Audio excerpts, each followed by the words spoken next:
high school, they could get the hands-on experience and get those mentorship opportunities. So that's just a little glimpse of what we offer in addition to IB, all of the other great programs, STEM. So there's so much that we offer, and that's part of our strength.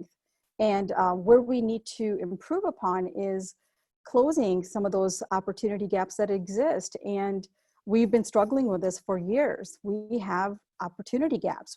Sometimes people call them equity gaps. But those are opportunities that are not available to all children. And we have to figure out why. And how do we open up those pathways? What changes do we need to make in the structure and the system to allow for those opportunities? Because school districts are really created for all children, not some kids, not 75% of the kids or 95. They're there for all kids. So let's figure out how do we meet the needs of all kids. And what was the second question you asked? The key policies that you would be pursuing. Oh, the key policies for continue to expand on the equity policy. That was the foundation that was started about 10 years ago. And I know we continue to work on that, but I don't think we've done a great job at the implementation of that policy. So we need to continue looking at how do we diversify our staff? How do we ensure that we have equity in inclusive environments, anti-bias training for all of our staff?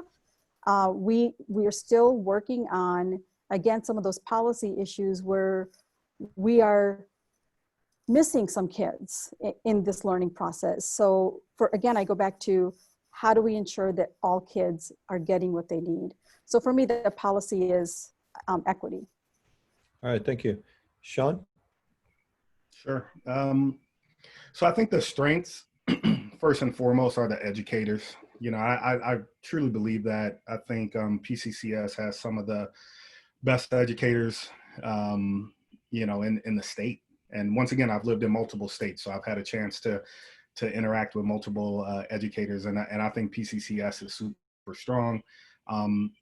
You know, I think what's happening now with COVID, you just see the teachers really owning the moment, you know, and going above and beyond, and because things are being thrown at them, right? No one has the answers, and they're going above and beyond to make sure that the quality education is still there. So that's a strength. I do think diversity is a strength, you know, relatively speaking, but I also think it's a weakness. And I think it's something that we need to address, because although we're diverse, are we providing the same education for all students, the same educational experience for all students? And that's super important. So ultimately, that's the policies, one of the policies that I would really focus on, similar to NUPM, you know, focusing on anti-racism training, anti-bias training. I've been very upfront that before COVID, my two daughters were experiencing a lot of racism in middle school, and we were actually going to move them to a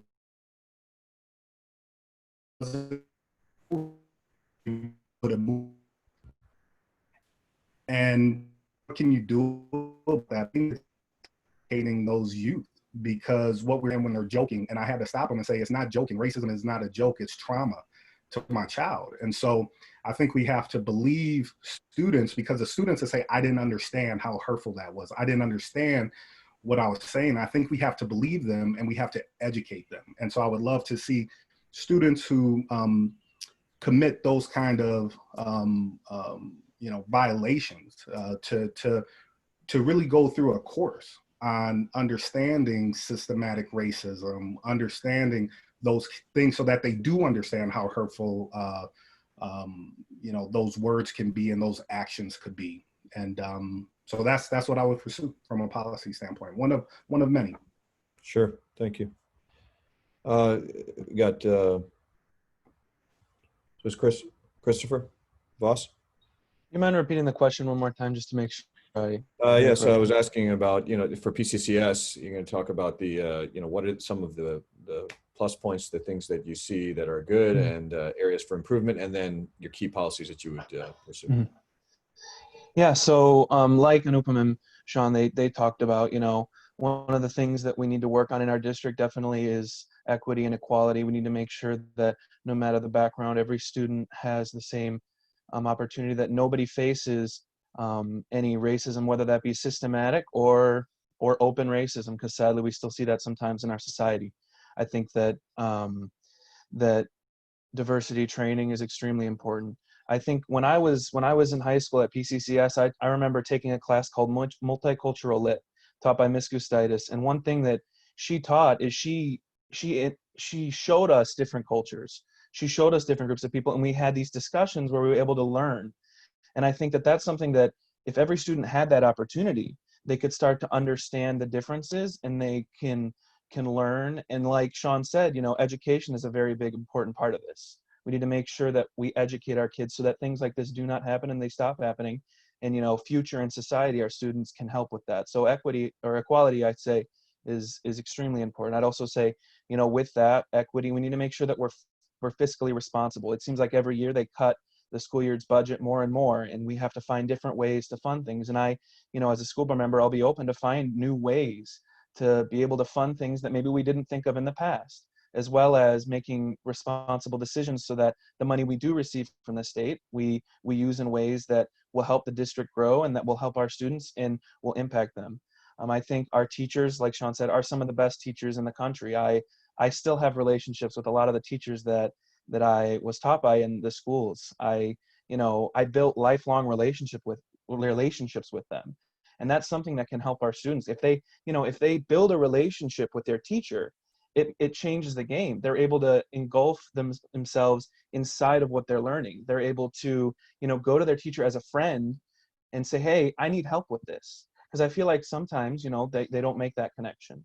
And then the last thing real quickly is I'd say safety and cleanliness in schools is one of the big things that I'll be focusing on, because a lot of complaints that I've seen from teachers and from parents is the cleanliness and safety in schools, especially with the COVID-19 pandemic. So those are the main things that I would focus on.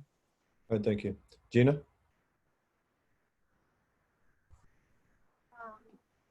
As far as the strengths in the districts, I think one of our strengths. Gina, it's a little bit faded. Is it? Yeah, we can't, or I can't really hear you. Yeah, I think everybody, it's a little bit faded when you were speaking. Okay, can you hear me better now? Yeah, much better. Okay, maybe it doesn't come on right away. Sorry about that. I think a few of our strengths is, one is our superintendent, Monica Merritt. I think her passion for our district, her genuine care for our students and staff is one of our biggest strengths. The programs, as Anupam mentioned, that's offered our TAG, the IB, the academies at the high school. I believe our diversity in our community is also a strength. And then the teachers and staff, they're our most important resource. As far as things to improve in our district, I definitely believe in the conditions in the buildings, the cleanliness. I think we also need to work really with the equitable education for all students. Being in the schools for the past 19 years, I've seen the differences in each building. We have Title I schools, and the different socioeconomic makeup of the different buildings is definitely, it's not equitable across the district, and we need to work on that. As far as some policies, we definitely, to have an equitable education, I believe we should have something more regarding mental health. And then definitely we need more with the anti-bias training from the board to teachers. And I really believe we should also look at educating the staff, the community and parents. I think I covered everything. Thank you. Thank you. Cheryl? You're on mute if you're talking. Okay, there we go. Yeah. One of the strengths of Plymouth Canton, which I see is, I really think the advantage of having the 3 high schools together, which back in the day I would have fought. But I can see by allowing kids to take the different classes, the different level classes within math and English and AP classes that are available to them, I think that has been a real benefit to many of the kids, which does allow more equitable to each child's particular abilities and desires and variety of things that they'd like to be a part of. I think that just provides a lot for them. And then I also, the teachers, we've had really good teachers. All my kids have graduated, and they've went through college. One of them still has a semester, but all of them have been successful. And I think that with all the levels of some of the classes that they've had have been very helpful, and with the colleges they have attended. So getting into them. I do think that on the focus of the equity, I saw kids being promoted to classes, grade levels. I think there's an issue there where we promote kids to the next grade level and they're not really able to function so much into the next grade level. And I know there's a lot of, kids, they're, get stereotyped and things, but I saw kids I've helped, kids my daughter helped, that were not really prepared to be on to the next grade level. And I think that's just, and that's a really big issue, but that's something that I think there's got to be a way to help them get to a level. We have certain standards and stuff, but when you just keep promoting kids that can't read or can't even do certain math problems, I think that becomes a problem. And then that doesn't do any good for their the way they see themselves. I think that it just makes it hard for them in each level they go. So, and then the other thing on the diversity, I believe that there isn't a lot of things beyond the core classes that kids can take. And I really think that that those classes or those things should be directed at kids that need it, and the other ones that are doing fine shouldn't have to. So that's, if they're being nice, and they shouldn't have to always go through all the training because they've already understood that. Okay. Sorry. No, that's okay. Thank you. Jeannie?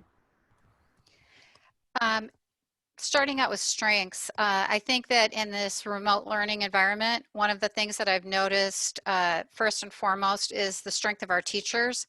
I've had the opportunity to listen in on some of the classes, and I'm absolutely blown away with their passion, their dedication to teaching, and the resources that they share with our kids.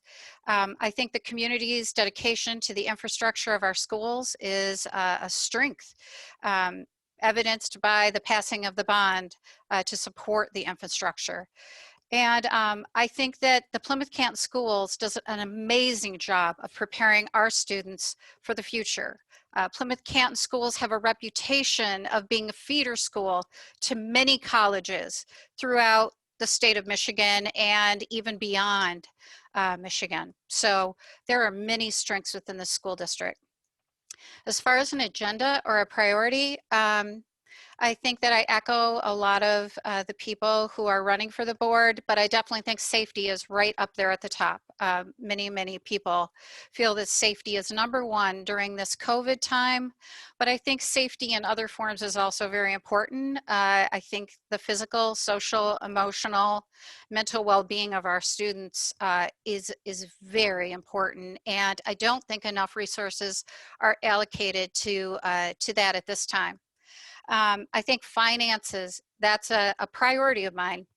I think that performing a top to bottom review of the budget with a focus on effective use of funds and publishing the review to the community in a very detailed and easier to read format than currently is shared, I think that's very key.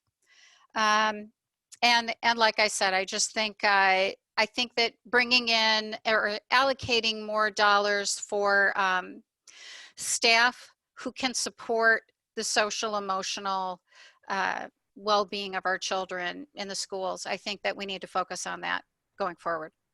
Okay, thank you. Patrick? Thank you.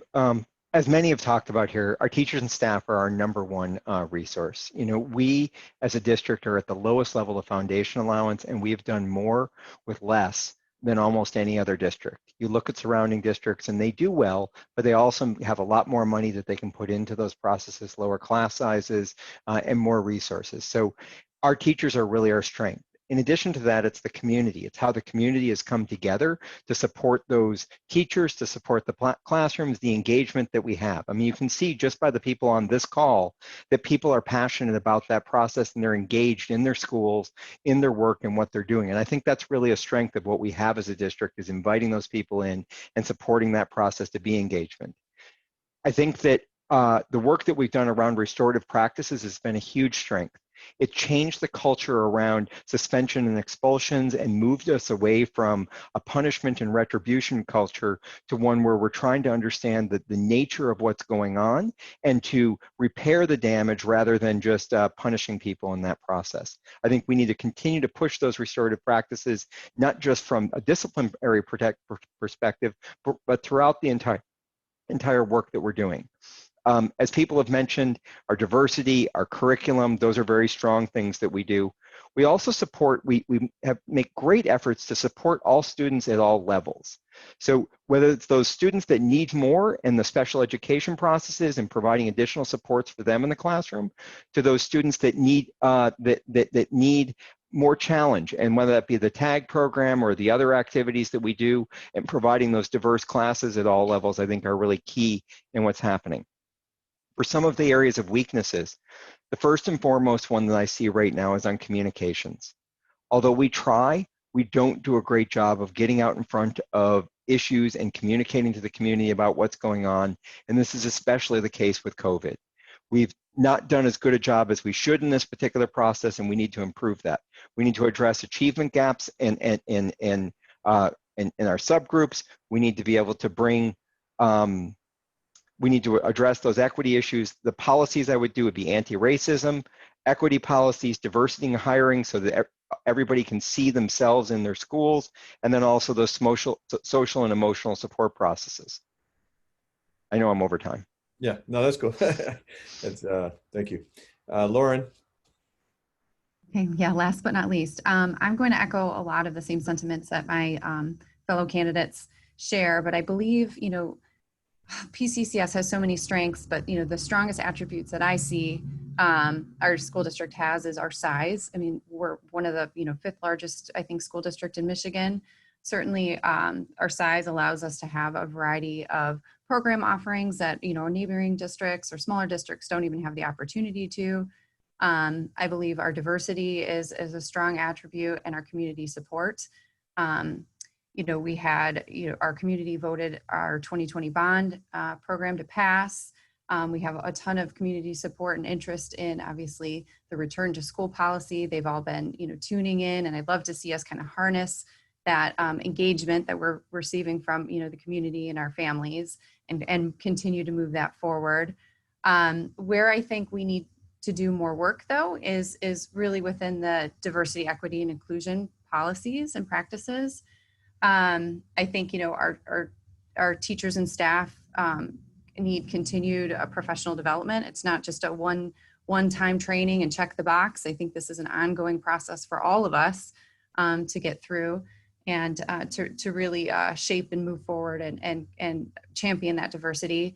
I also believe our curriculum should reflect the diversity of our students and be woven throughout. It shouldn't just be one single little project unit tacked on. You know, we need to see that kind of woven in. I believe our teaching staff should also reflect the diversity of our community and our students. You know, that mirroring is so important for our students to feel a part of their educational experience. And then again, echoing kind of what Patrick said too, continuing to improve and build upon our restorative practices to just, you know, address the misconduct that focuses on healing rather than punishment, and that values accountability over exclusion. So I think these initiatives collectively can help create safe and inclusive environments for our students. All right, thank you. So, you know, we've gone through, and actually, you know, real interesting stuff that all of you guys were sharing. So it's really great. And I want to remind our community that we'll probably we have this recorded, so we'll make it available if you want to go back. I do know that people already have their ballots. I know my mom, I mean, I know many I've already gotten their ballots. They're already asking. So I told her to even just wait, you know, for our forums. And so I know people are making their decisions even as we speak, but yeah, great stuff from all you guys. You know, I also have kids in the district. I've had a graduate. She's now at the University of Michigan, Ann Arbor, in unique times. What a way to go out as a senior, and then a way to start as a freshman over there. So that's been very interesting. And then I've got a freshman who just started at PSEP, right? And so it's online. But and this all relates to the question. So it's interesting though to watch her, you know, doing the online stuff. And somebody had mentioned that they've been listening in and hearing, you know, teachers, and it is actually amazing. I want to say that to, I mean, I get exhausted just, you know, doing my work and just hearing the teachers do that. And both, I also have a kid, and I've had kids go through Crescent Academy. And so, yeah, the same thing, but the teachers are just are phenomenal. I mean, I think it's just such a hard job. But so the question really is that, look, you know, we've had this quote unquote forced online experiment. Is there anything out of this that you feel we can take and learn from? You know, so I just want you guys to comment on that and talk about that. So go ahead, Lauren, sorry. Yeah, that's a great question. I think, you know, even from a professional standpoint, I've experienced this. We were, you know, working from an office, and then boom, everything shut down, and everyone's forced to sort of jump and change courses. I think, you know, from an education lens, certainly there's a lot that we can learn from. I think, you know, having these blended learning practices kind of moving forward is only going to help us. I think that we can learn that we can do this remotely. I think that's just one thing that people were always nervous. We kind of tiptoed around and maybe weren't prepared for initially. But to know that, hey, our teachers and our administrators have jumped at this emergency situation and have done a phenomenal job with translating this into remote learning. I think, you know, these practices can continue forward. When we talk about class size, for instance, you know, certainly, you know, post-pandemic, when students are back in, we can even look at class sizes and how we can maybe support a population of our students remotely and in class to keep those class sizes down and to you know, fill that that path to education that fits best for each student. And I think there's plenty that we can do, and I think we can look at this as a silver lining. Thank you. Patrick? Yeah, so I think one of the first things that we've learned is that our kids, our teachers, they're adaptable. This has been a lot better than the spring. I think that everybody that in general have said that the process is much better than the spring. And when you have a little bit of time to be able to do that, you're able to create a better environment and to create a real virtual process. I think the teachers are trying very hard, but they're learning. And the students are learning. And it is something that we have to be adaptable, we have to be resilient, and we have to be patient. The things that I take away from this process is that we, to be frank, as a district, needed to get in front of this sooner. It was too much last minute in terms of some of these changes, and we needed to have better collaboration around what was going to happen and paid more attention to the statistics that we were seeing from a healthcare perspective or from an epidemiological perspective to make sure that we can protect our students and our staff for when we do bring them back to school. I'm very excited to see the email from Superintendent Merritt this evening that we will start bringing back our most vulnerable students, those in the special populations, as well as those K through 2, as well as the rest of elementary, and that'll happen throughout the month of October. And I think that's a good thing. And I think that the practices and processes will be in place to make sure that we can protect not only those students, but the staff in doing that. I think that as Lauren mentioned, we also identify that there's some really good things that we can do virtually. And I think that taking those virtual lessons and being able to carry those things forward is going to be important for us. One of the things that's really troubled me in the past is students would go to school sick because they didn't want to miss their classes and fall behind. I think that the experience that we've had with virtual education allows us to say, how can we provide support for those students so that they can still learn, they can do an asynchronous process or a synchronous one, depending on how they're feeling, even when we're back to school full time. Taking the lessons that we've learned from this process and applying them on a go-forward basis and making it so that we can serve students in a really rich way with our staff, with our teachers in that educational community. Oh, thanks. Yeah, right within time. Jeannie? So I think a pro that I've seen is the later start time for the high school students. I think it's beneficial to all of the kids.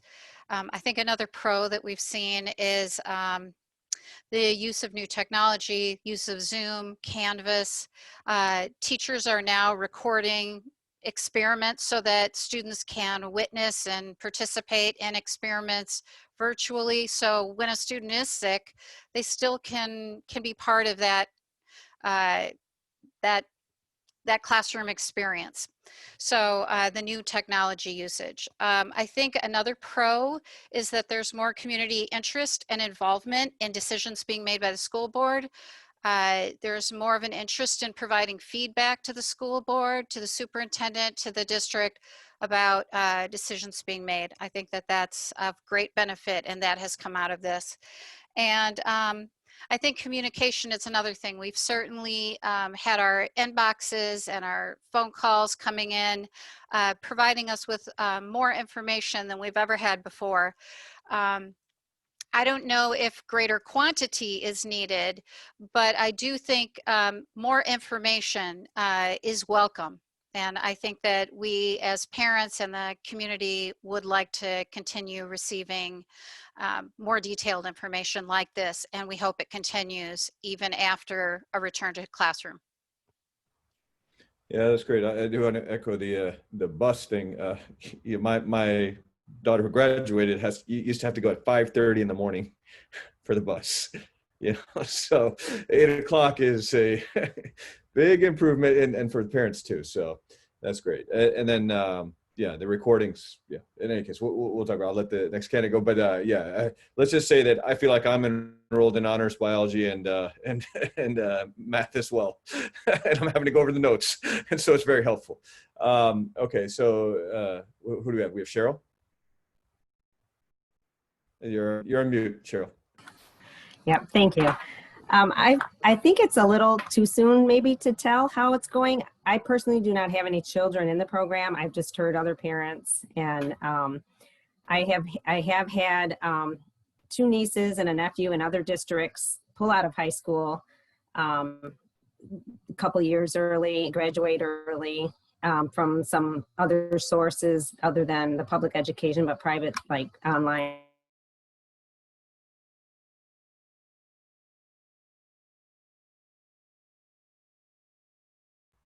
Is Yeah, And I believe there will be a cutback, but. Oh, sorry. I think you froze, or maybe it was. Oh, I froze. Oh, okay. Yeah, my computer's been acting funny, but so I don't know. I've heard a mix of things, and just I think the not being with other kids is also a problem. I see private schools going, and so I don't know. I'm mixed on that whole whether they should have gone back or not. I'm kind of more on the would have liked to have seen more kids be able to go back, but I'm glad to hear that they are going back eventually soon, that it's going to start happening. But I think it's a little too soon to tell, because there's going to be some kids in the spring that didn't really participate in anything, and then in the fall just catching up. There's going to be probably a lot of things to go back on and make sure everybody is caught up. So that's pretty much how I feel on it.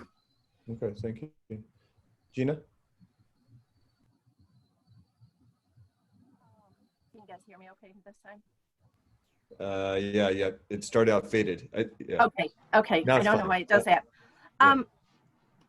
I've been surprised that I think there's been many things that we can learn from, and it has been improvement. I agree. I have a high schooler, and the 8 o'clock start time has been wonderful. I think the block schedule has been an improvement. The way his day goes, so getting the work done, he's more engaged. I like that we now have one learning platform with Canvas, that we're not going from Google to Moodle to Mice. There was so many different places to go, that everything's in one place. I think that with COVID and the shutdown, that we're looking at the buildings and the cleanliness, and the district is really working on it. I attended the finance and operation meeting last night, and I'm happy to see that the superintendent and the district are really looking at ways to improve that. The Zoom meetings, using them, I hope we continue to do that. From holding open house with a Zoom meeting, the board meetings that anyone in the community can watch, the PCCS parent council meetings all being on Zoom. You can be at home having dinner, doing other things, and you can participate or at least view. I think the community support has been incredible with teachers before they got started. There was supplying desks and other supplies. Just the outreach of the community to help the teachers has been incredible. And even how they did book pickup this year at the high school. It was so much easier than our students standing cramped in the book room. And I've worked in the book room. It was, at least from a parent perspective, and pickup was much less time than normal. So I think there's been a lot of things that have been positives and new experiences. And I hope we continue with some of these. Thank you. Thank you. What do we got? Christopher? Yeah, so I don't have any kids in the district, but I come from a very big family. I have 6 siblings that are currently enrolled from kindergarten all the way to sophomore in high school. And I've kind of been the afternoon school caretaker, so I've kind of been involved in the online school process. And I got to say, the teachers, a lot of them have knocked it out of the park. When I get my little sister who's in kindergarten and I see her teacher, you know, up and dancing, getting the kids moving, getting them involved, it's really amazing to see that. I think that, you know, it started off a little rocky, and obviously this isn't for every student. Like one of my brothers, he's having a little bit more difficulties with the online process. So it's something that we can definitely use going forward, but we got to understand that it's not for everyone and that we have to make sure that everybody gets included. And I think that if you watch the last board meeting, one of the biggest things I think the community has been talking about is that the students that need that little extra help, the special education, we need to find a path to where they can start coming back face to face safely, especially with families that maybe don't have someone at home like my family luckily has to help take care of the kids. We need to find ways so that we can safely do it, following the science, following the pandemiologists, making sure that we're doing everything we can that these students will be safe. You know, we need to make sure that the ones that need the help the most are the ones that start to phase back in, and we do it in a way that, you know, it's safe and that nobody, you know, will pass the disease or spread it throughout our district. I think that, like many have talked about, this could really help with students that miss school. You know, if teachers are filming stuff. I also think, sadly, even though I love snow days, this might be the death of the snow day. Even though, you know, kids love that. You know, now we have ways that we can connect our students. And even when you think about it, you know, a student goes home, he has a group project, he hops on Zoom and he's talking with his fellow classmates. So this has really opened up a lot of new ways that we can expand and kind of take our education to the 21st century and help our students to feel more connected. And, you know, as long as we remember that everybody's different, some people need more and some people need less, we can really make this work. And I've been really impressed. All right, thank you. Sean? So, I think I would echo what, many of the candidates have said, but I do want to disagree with Christopher. We cannot let this do away with snow days. That's too big of a deal for kids. We can't let that happen. You know, that's a big joy that we all enjoyed snow days. We can't take that from the kids. So if you elect me, I'll fight for snow days. I was going to say, if the kids were voting, that's it. You got That's right. So let your kids hear this message. You know, I'll make sure that snow days stay intact. But seriously, I think we're going to, have some great technological advancements. I think we're learning, everything that we can achieve using technology, but I also think we're learning the limits of technology as well, which is a good thing, right? When you're forced to do that. And I'm in a unique position because I do have 4 kids in the district, but I'm also the president of Boys and Girls. Facilities currently open, and we're serving youth of the amount of kids that we would normally serve. But I can tell you, and Christopher did hit on this, so which I agree with, is the kids who are on 504 plans or IEP plans.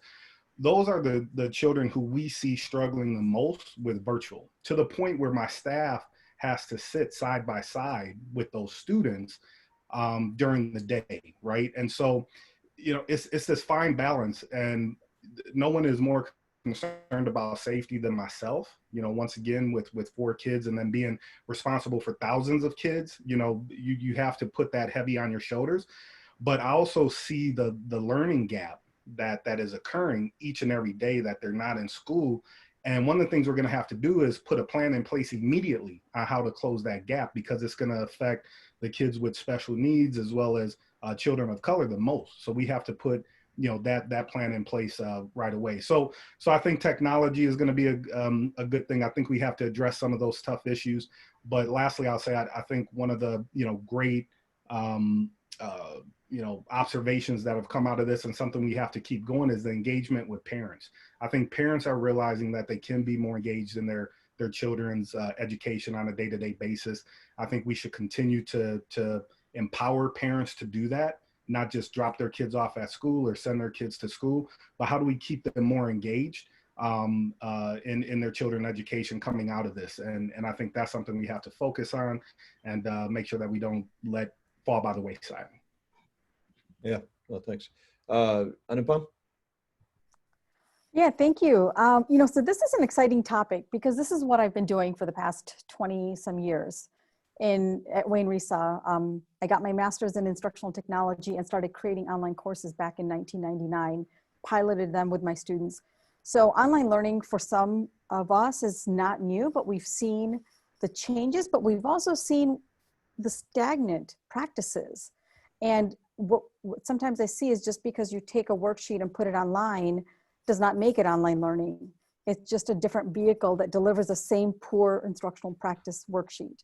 So I think it goes to really capitalizing on this opportunity that we have to say, yes, our teachers and our students are being pushed and they're learning new skills and they're resilient and they're adaptive, but how do we amplify good instructional practices? And how do we hone in on the kids, like Sean said, that their needs are not being met? How do we change the dynamics and some of the concepts? And this is where I kind of go back to project-based learning, competency-based learning.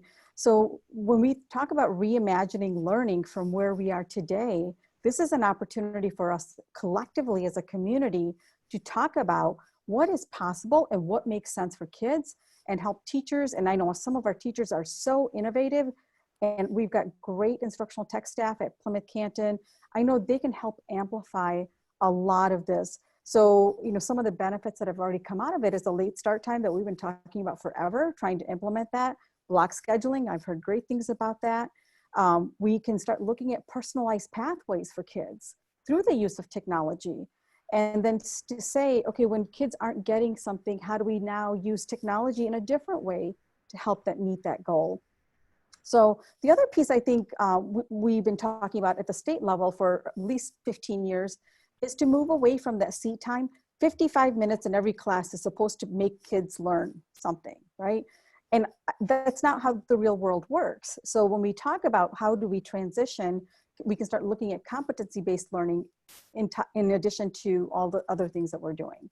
So I know my time is up, but this is an exciting topic for me, and I think we have a lot of opportunity here. Yeah, no, I think actually I just want to say that this discussion in particular on this topic, we really had some really interesting discussion, which hopefully we can build upon. I heard a lot of good ideas, a lot of just good thinking there that hopefully we can build upon. Now, officially, I guess we're out of time, but I didn't leave. I know that people had some questions. I know that they posted them in the chats. A lot of them were more I'll just echo those. You can see them, but I mean, they were comes to I think dealing with issues, disciplinary issues, or just challenges students may be facing. So I think there was a lot of echoing of that and the appreciation of that direction. Also, I think there was concern in terms of just making sure that we're being mindful not only of the safety of the students, but also of the teachers. That are also, they have families as well, and they're part of our community. And as we've all acknowledged that they are really working so hard. And I'll add, I think we touched upon it, but another online thing from that is that we're getting to actually see how the teachers teach. I think somebody said it a little bit, but we actually get to see it, because our instead of how a school good, you know, like there's actually some substance to it. We can actually say, oh, wow, okay, you know, like, oh, you know, hey, I can ask my daughter about domain and range because I happen to hear it, you know, in the background. So there's some advantage. You know, let's see. With social distancing in effect, I'm concerned about the social development of our kids. How can we incorporate that aspect into their development in the teaching plan or social gatherings with restrictions? So, yeah, why don't we? I mean, because the other ones were comments. Why don't we just take that question? And I don't want to take, you know, let's just. It's a quick answer. You know, less than a minute. Go ahead, Anupam. Or if anybody wants to take it, actually, you know what? I'll leave these open. Everybody doesn't have to comment on it. If you want to, just go ahead, raise your hand. I'm talking about the panelists, you know, we can take that if anybody wants to address that. Sure, Sure. I'll I start. just want to get, actually, I just want to get clarification. Are we talking about the question that was in the chat box about the social development?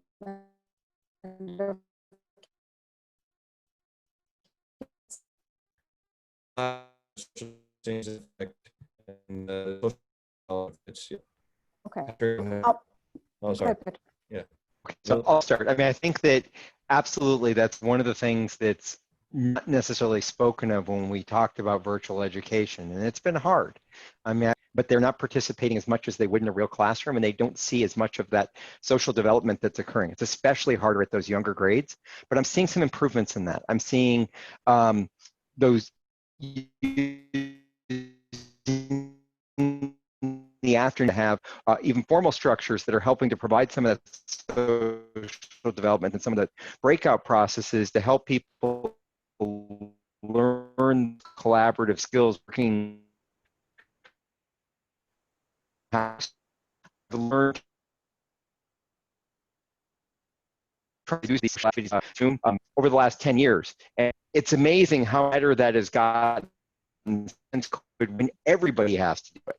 People paying attention to remote people and looking at, I think that there's some work that we can do with that. I think there's opportunities for us to do more social things after school, whether that be working in a pod where you can have people work together and provide some of that social process while minimizing your exposure, whether it be activities that you can do outside. So I think there's a lot of activities that are going on right now to try to help facilitate some of that social development. And I'm seeing the teachers, as they're getting better at the traditional work that they do in actually educating students, starting to pay attention to those areas further. All right. Anupam, did you want to comment on that? Because there's other questions as well, but if you want to comment, go ahead. Yeah, sure. I think this is a really important topic, especially right now, given the fact that we are in a pandemic. There's trauma that some of our families are experiencing with regard to loss of jobs, economic hardships, health hardships. I know so many families that have been hurt by COVID. Some have died, some have fallen really ill. So it's not just the schooling aspect of it, but it's that other aspect that hits the family at the core. And so we really have to figure out, how do we help kids with not just the isolation, the different ways of learning, but how do we help them with all the other facets that are impacting families in our community? And I think this is where communities come together and to lift all of our kids. But I also want to say that this is also looking at research to say what works and what's best for kids. I'm not an expert in this, so I would want to look at, what does the research say? I would want to tap into the experts. I would want to have somebody talk about social emotional strategies that parents and students and teachers can utilize. But I also want to say we have to think about the kids that don't have the support at home, and we got to figure out how to get them into the game. All right, thanks. To be fair, there's a question here, and then you could just, what is being done to address the lack of proper cleaning, especially since the pandemic? And I don't know what GRBS is, but obviously this person has an idea. One sec, Patrick, if there's somebody else yeah, actually, I know you would have some, well, you know what, go ahead, you're on the board. Yeah, so I'm on the board, and this is actually, I was starting to type a long answer for them, but we went fast. There are service provider service do the clean and they've really struggled over they've struggled with clean period for the time that we've had this outsourced, but they particularly struggled in this pandemic time because they have had a very hard time hiring and retaining staff. Although there's a high unemployment rate right now, they're having a hard time even at $15 an hour hiring people that will do this work. So they're working on trying to get additional cleaners and get staff in there to address those issues. We've also done work with our own plant engineers to supplement that process. And we just talked about yesterday that we're going to hire our own cleaners with one in each school building for during the day to help address those issues.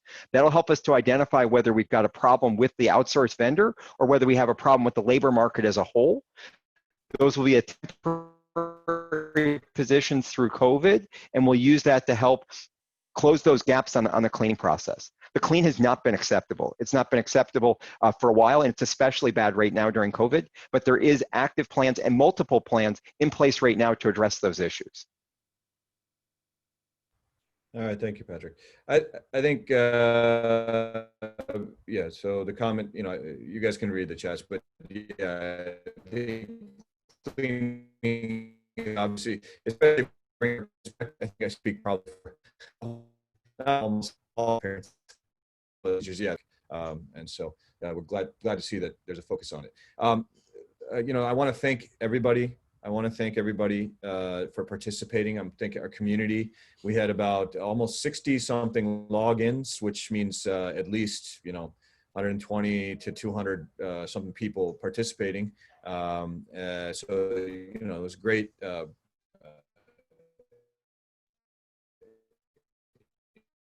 Engagement by our community sees this, and you know, I think,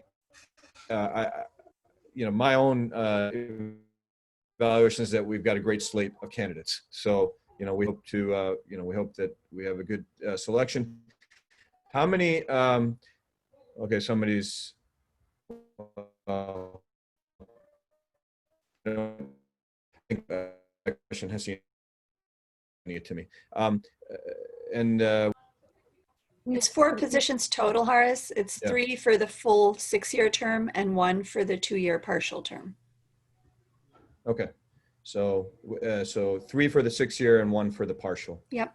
And out of the partial, that's just Anupam, who was here with us, and then Sebastian could not attend. So yes. And then for for the other 3, we would be choosing between 10 candidates. 10 candidates, and of those we had 7 showed up. Yep. So that the community is aware, you know, because they're making their selections right now. Sorry about my background noise. That's just classic Zoom. All right. So again, thank you, everybody. And, you know, again, on behalf of, you know, the Muslim community of the Western suburbs, known as the Canton Mosque, Canton Masjid, as well as Engage, as well as Amina, who are our other sponsors. It was Rising Voices for Asian American Families and New American Leaders who also helped publicize the forum. All right, so we want to make sure we acknowledge everybody. And again, everybody get out and vote. If you haven't voted, you can, voting's already started. So you can, you know, just find out and go ahead and get it done. Let's get it done. You know, time of matter, our community does vote, but let's just make sure. Very important election overall. All right, thank you. سبحانك اللهم وبحمدك ونشهد أن لا إله إلا أنت ونستغفرك ونتوب إليك. أعوذ بالله من الشيطان الرجيم. بسم الله الرحمن الرحيم. والعصر إن الإنسان لفي خسر إلا الذين آمنوا وعملوا الصالحات وتواصوا بالحق وتواصوا بالصبر. All right, thank you. Thank you. Thank you for the opportunity. Thank you.